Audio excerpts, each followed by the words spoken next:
Okay. Are the levels good? Are we Yep. getting a clear signal? Can you see? Let me check real fast. Yeah, it seems to be running. Wow, I'm kind of surprised. I know, yeah. I mean, I figured we had enough signal to like send out like an electronic transmission, but Man. this recording this, um, connecting to Zoom somehow, I don't know. I guess we'll find I guess we'll find out. When we actually try to release it. Hopefully, you all can hear us. Hello. This is Evan speaking from the Fazoli's Backrooms. And this is Taylor, also from the Fazoli's Backrooms.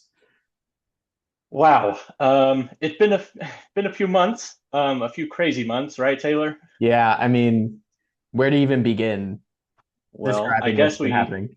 yeah, I guess we start with, I guess what was in the press release. Yeah, we were, doing our cleaning, trying to get ready for, the big party eventually that was going to Yeah, happen, and because we prepare months and months in advance. yeah. And I know I said we do the freezer cleaning every 2 years, which is accurate. But Right. we were also doing other things like, updating the menu, trying new items out. What was Um, what was one of the new items you were trying out? I was trying to remember this earlier today. mm, yeah, it was a foot long breadstick, I think. We were trying to figure out how to make that work, I forgot about that which one. was Yeah. obviously inspired by Subway. Right. Because we don't create any original ideas here. We just steal and make them our own. Yeah. Um, but yeah, we were, getting ready, maybe updating the decorations, the game room, trying to figure out what kind of new arcade games we could have. Oh, Yeah, it was going to be a lot of fun. And then I think Taylor, you were the one initially that when you were in the freezer yeah. behind that pre-baked spaghetti, you were moving things around and just kind of felt something through the wall. You just kind of slipped right through it. Is I that know. right? Yeah. I mean, so many strange things happen in this building that at first it didn't really like register that I had sort of entered some sort of different plane or something like that. I don't know, but yeah, I was just in the back of the freezer. I was cleaning out some kind of moldy old spaghetti and yeah, now we're here. Yeah. Um, yeah, it was kind of fascinating because by the time I walked into the freezer, 'cause I didn't hear anything. You just Right. kind of like fell No, like I in. said, it felt not unusual to be completely Right. honest. And then I walk in and I see things moved around. I looked through the whole restaurant, couldn't find you. And so I was like, well, I guess Taylor just like made a mess because one of the spaghettis that you were holding, I guess like didn't go through or you dropped Right. it or something when you Yeah. kind of like maybe lost your balance when you Which were I expecting the wall to hold up. And you just yeah. like, you know, went right through it and there was like some marinara on the wall. So I was like cleaning it and then my hand like went through and I was like, oh, okay, I guess Taylor found like a new place to go. And so I followed you in and I heard you and we were just, we've got curious minds. So we were walking around and if you're unfamiliar with the back rooms, it can be very maze-like. Yeah. Lots of like really weird things, just a strange feeling in general. It kind of felt like our restaurant, but also different at the same time. Everything was just a little bit more abstract. Like we could see some of the decorations and Yeah. like the layout. It's almost like a dreamlike version of the Fazoli's, if you can picture it that way. And then, next thing we know, we couldn't figure our way out because so many of the rooms look similar. Yeah. And we didn't like leave any breadcrumbs or like spaghetti noodles Or or breadsticks. breadsticks or anything like that to like figure out how to get back. We just went for it and now Now we're we're stuck. yeah. Yeah. I think we've made some progress. We've been like mapping it out. Yeah. And I think it's hard because the longer we're in here, the less we remember from when we initially came in. But I think eventually we'll make our way back. But we've encountered some interesting things as well. Um, we're not alone. I'll say No. that Yeah. we're not alone. But the funny thing is, these I don't know entities. Hmm. We have gotten close enough to a couple of them, um, and they've been a little aggressive, I'll say. Yeah. And I think at one point, maybe Taylor, you had to save me, and you like ripped the entity's like limb off. Yeah, I Um, mean, so it was helpful because I had like a sort of um like my name tag, my Fazoli's name tag still on, and it had the pin on the backside, and so that I used that as a weapon, and that was really useful. I think without that we might have lost you. I don't know. Totally. And what was interesting, that was like the first encounter. We didn't really like we weren't really prepared. And Taylor, improvised and did what he could to save me, and I really appreciate that. But one thing that we found out, and you might be wondering, how are you surviving down here for months? Yeah, Great question. yeah, Um, well, one, we're not showering, unfortunately, but we are having sustenance, and that leads me back to this monster entity thing that we fought. Turns out they're made of breadsticks and yeah. pasta. And So, yeah, so we just have to hunt one every now and then. I was gonna say we're sort of hunting them with the different things we have, like I don't know, like setting traps with like lanyards and things like this, and yeah, improvising different hunting implements has been a big part of our lives here. Yeah, and I think when it was a little bit of a struggle, like you said, we were trying to like create these like makeshift traps and weapons and things.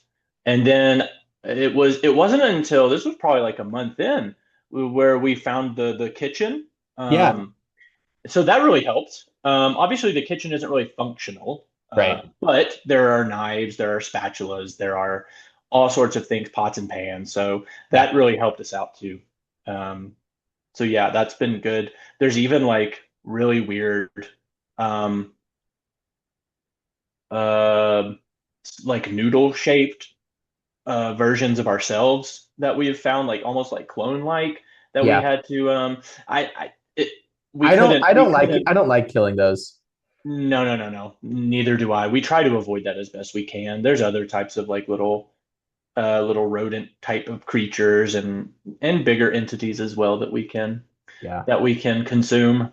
um But one good thing is we've sort of occasionally been able to get a little bit of signal. That's how we're sort of uh, sending this out to you listeners. But also, we were able to catch a little bit of signal for the U.S. men's national team game that aired last night. So we got to watch a little bit of Christian Pulisic and Florian Balogun. We may not have much, but we have some Florian Balogun goals um, down here in the backrooms. That's right. Yes, a little reprieve, a little bit of normalcy. We've been kind of going crazy because everything is so bizarre down here, but it was nice to get a little bit of yeah, back into our kind of normal feeling, normal headspace in a way. And yeah, what did you make of the performance? Man, I mean, it's interesting because I thought it was a really good game. I was reading some things like on the Athletic this morning about it, and they were like so laudatory, like this is the best U.S. men's national team game ever.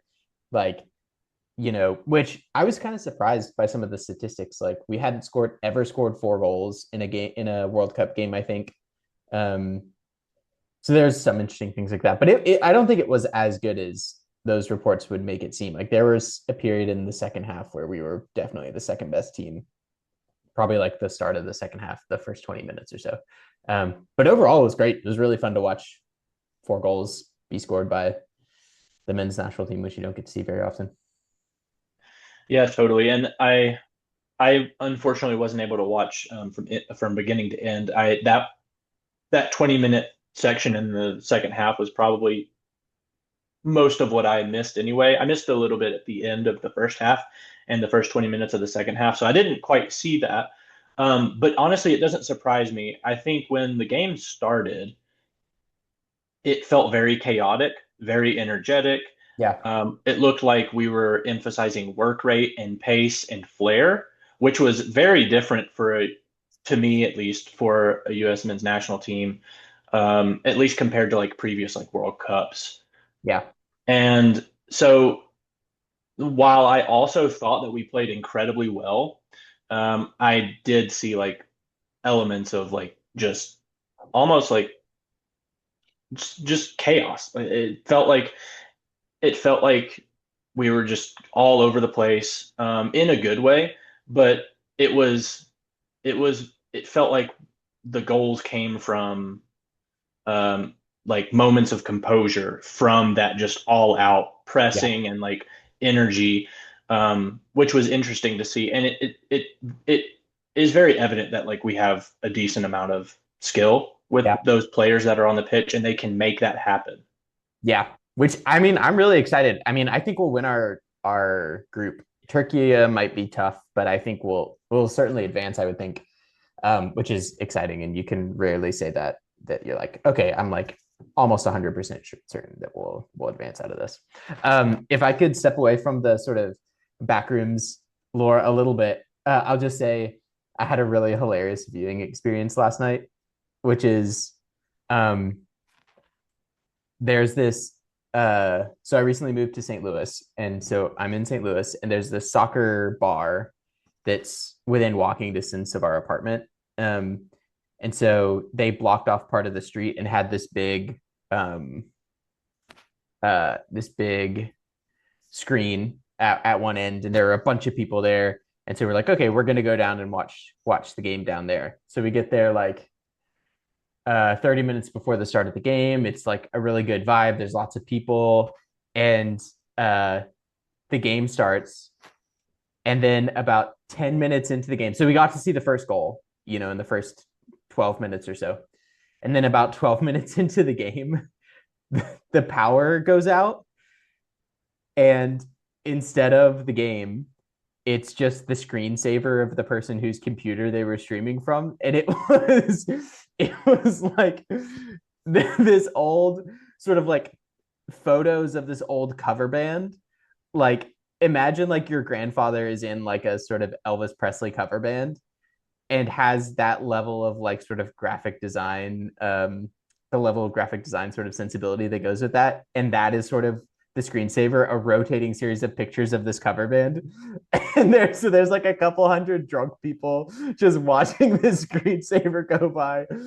And I have no idea how long it lasted because we just left and walked back home and finished the game, watching the game at our apartment. So it was amazing. Wow. That Yeah. is incredible.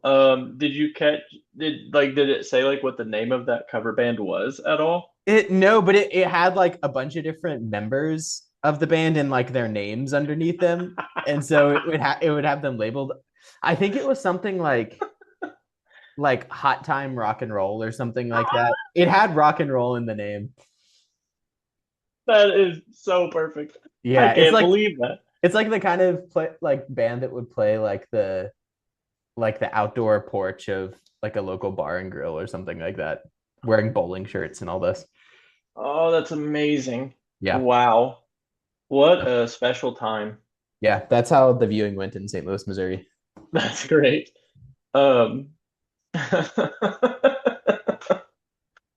wow, I wish I had a similar experience. Maybe I'll go out for, I just like watched at the place where I'm pet sitting, so I just watch on TV by myself and the pets. So I do want to get out and maybe go to like at least one like public viewing of the game. I need to like do a little bit more research and see where the games are going to be played, live.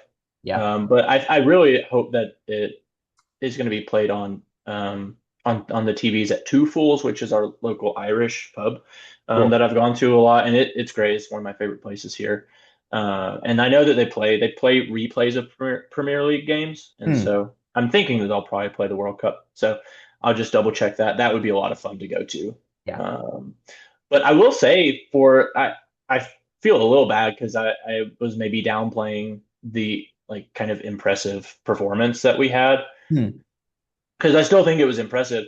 And I think that is summed up in the very last goal that we scored, Yeah. which when I saw that, I was like, wow, we actually we might have a pretty good team, meaning like if they play like this, um, I like we could go easily to the quarterfinals.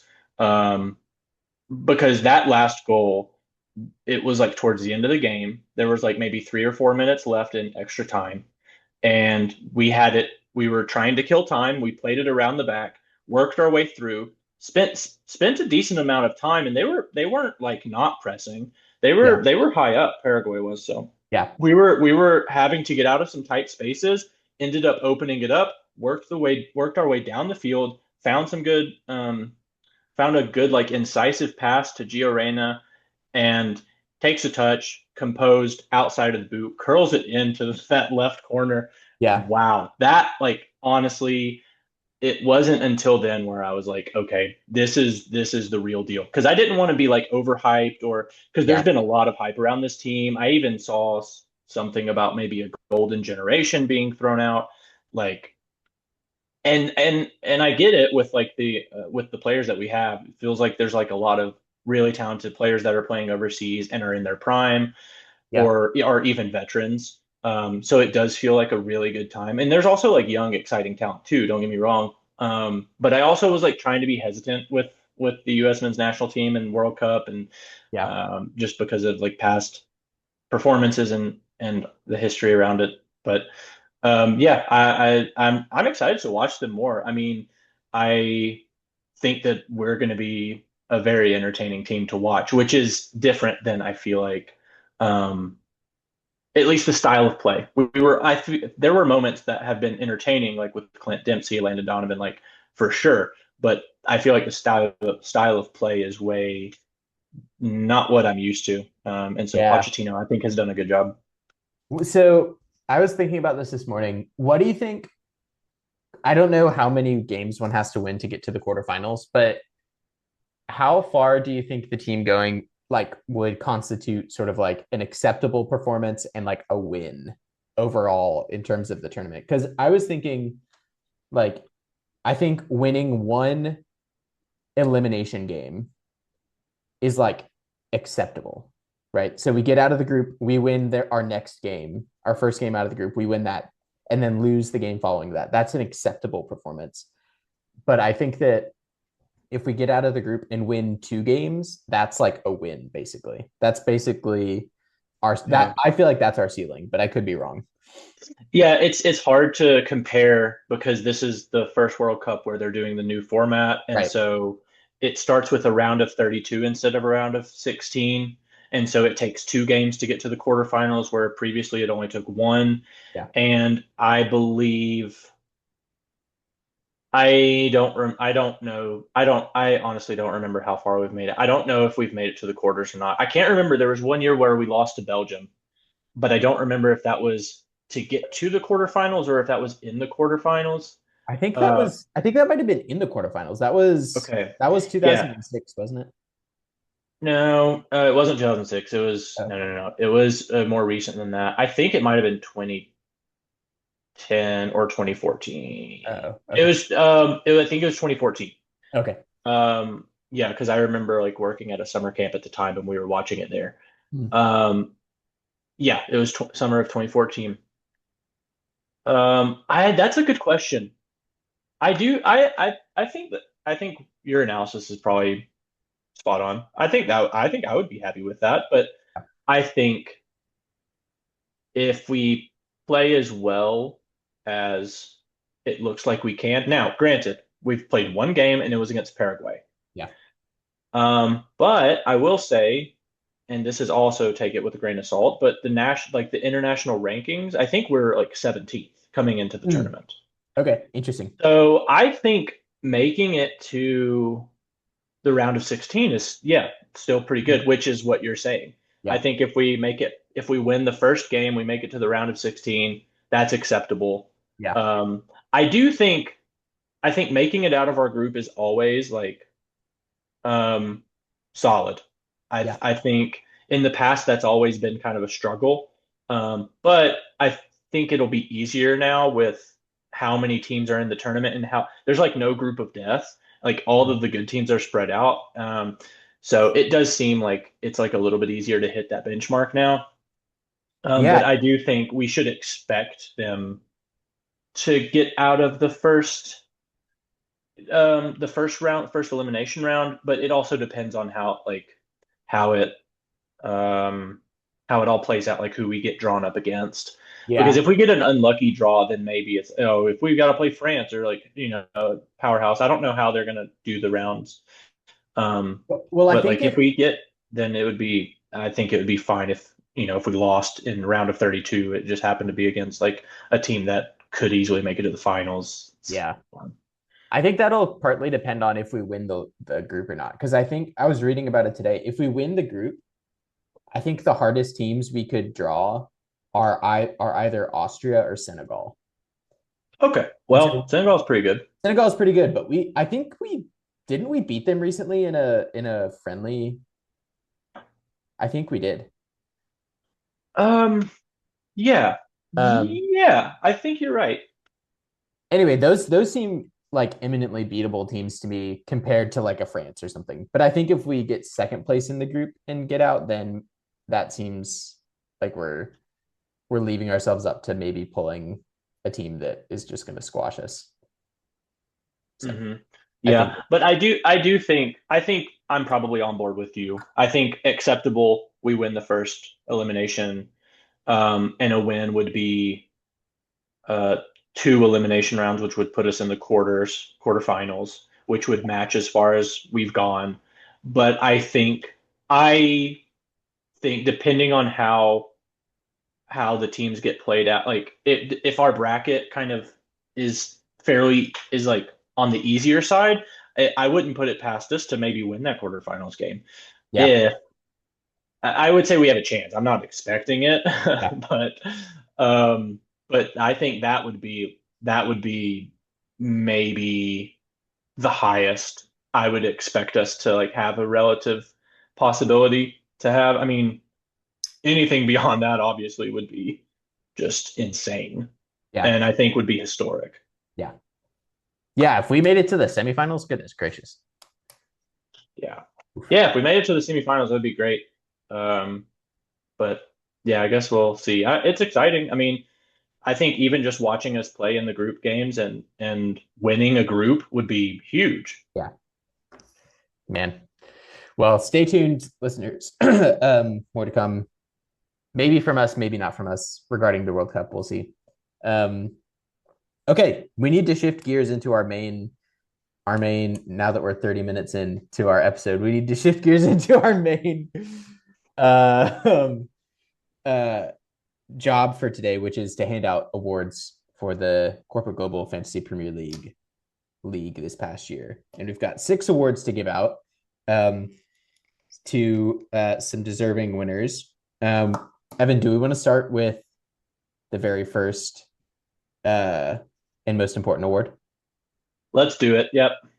All right, winner of the winner chicken parm dinner award, a repeat winner from last year. We've got Ty winning that award. Congratulations, Ty. Congratulations, Ty. Well deserved. I mean, you're a machine. Yeah. I mean, this is the first time we've had back-to-back winners since the very beginning, where we only had like 7 people. Yeah, but that was you, right? You won back to back. Yeah, I did, but again, that was very early days. And then when we started adding more people, it was obviously, a little bit more difficult to do that. So impressive that you're able to do that with, I think 20 teams both seasons. Yeah, So yeah, just absolute powerhouse. yeah. I And wonder we'll what sort of data is Ty collecting that the rest of us don't have access to that is generally I think useful. that's proprietary information.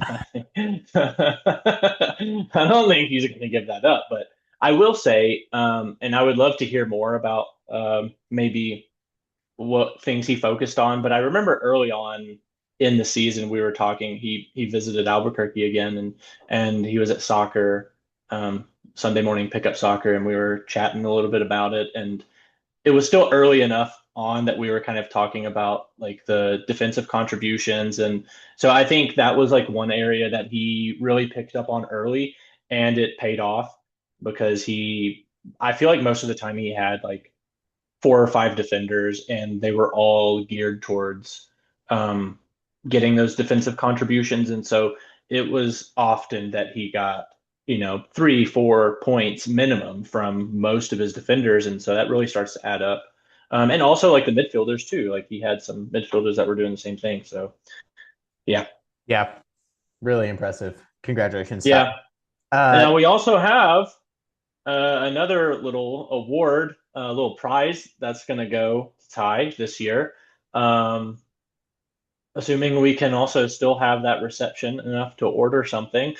We would like to, since we're not going to get to, eat at our virtual, I mean, real Fazoli's this season at the end of the year party because we're not obviously not in there. mhm. Um, we have decided we will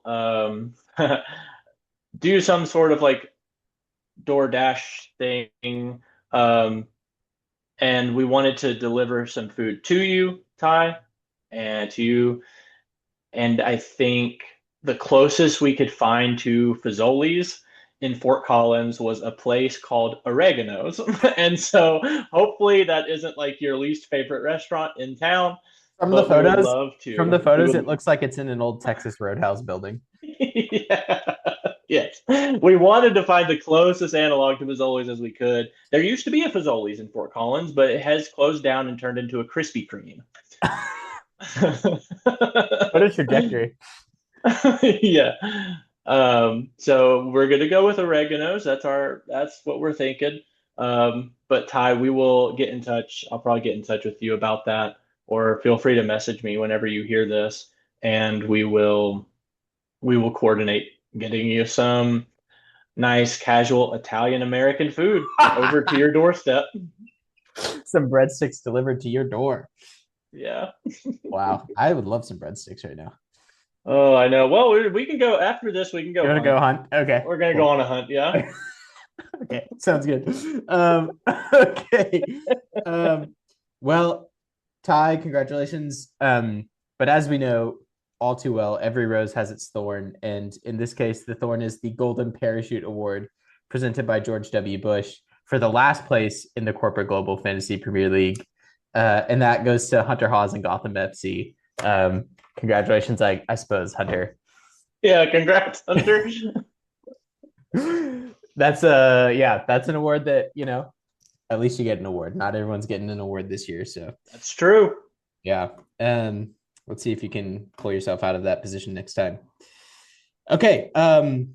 Next award is the R.L. Stein Memorial Zombie League Winner Award. And this is also a repeat winner. I don't know if you noticed this, Evan, but Norton Anti-VARS, that's Jeff Lancaster's team. He won again this year. So Two zombie leagues in a row? two zombie leagues in a row for Jeff Lancaster. Congratulations, Jeff. Wow, Jeff, you've really figured that system out. It must be, I don't know, it must be a Holland thing, partly. I maybe, yeah, maybe. Although I was surprised that I came in second. I didn't look at like who I picked or anything, but I came Yeah. in second, which was nice. Um, but yeah, that's like a whole different strategy. So like props on figuring that out. Yeah. Um, yeah, I feel like captaincy and I didn't check, but like it seems like Bruno did a really good job this year, and maybe a lot of people didn't pick him. But if Jeff picked him, then that could have been it. But yeah, huge. Wow. Okay, our third award, and you're not going to believe this, Evan, but this is also a repeat award. Fourth award. Oh yeah, fourth award. Sorry. If you count the Golden Parachute Award as an actual Sure. award. Yeah. This is the Funny Little Man from Corsica Award for conquering Europe, CGFPL Europe, just like Napoleon. And this award also is a repeat award, and that goes to Evan Hare, Utah FC. Wow, Wow. two-time champions of Europe. Evan, congrats. Yeah, You're that I you're mean, doing our namesake proud. one of the interesting things that I'm realizing just going through these is each of these requires a very different like way of thinking about the game. Like there's obviously the regular way of playing that Ty excels at, and then there's like strategizing about who to pick at the beginning of the season and captaining at the beginning of the season, which Jeff excels at, and then there's like the draft part of it that Evan seems to have nailed, which is cool. Yeah, which is kind of like a blend between the two in a way.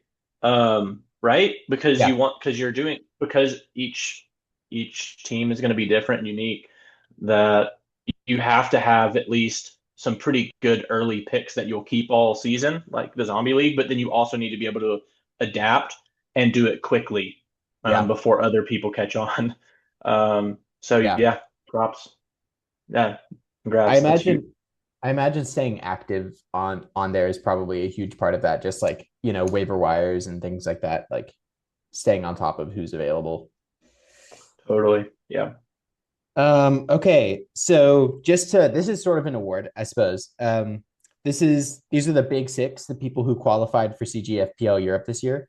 And just to listeners to maybe pause and mention here, we're planning on sort of resetting everything just the same way that we did at the beginning of this year. So we'll have our regular CGFPL league, we'll have our CGFPL Europe, and we'll have our Zombie League again this coming year. That's the plan. Is that right, Evan? Yeah, I think so. I mean, if y'all have suggestions for anything, please like hit us up. But I think we'll probably keep it the same. Yeah, keep it going. Yep. So the six who will be in CGFPL Europe this year are Ty, Will, Evan, both Evans, Jeff, and Jake. And that's five of the six returning from last year. So we have Whoa. a very clear top five and possibly even top six emerging in our CGFPL league, which Oh, that's exciting. I didn't even think about that. yeah, hopefully the sort of like wealth gap doesn't continue to to exacerbate that reality.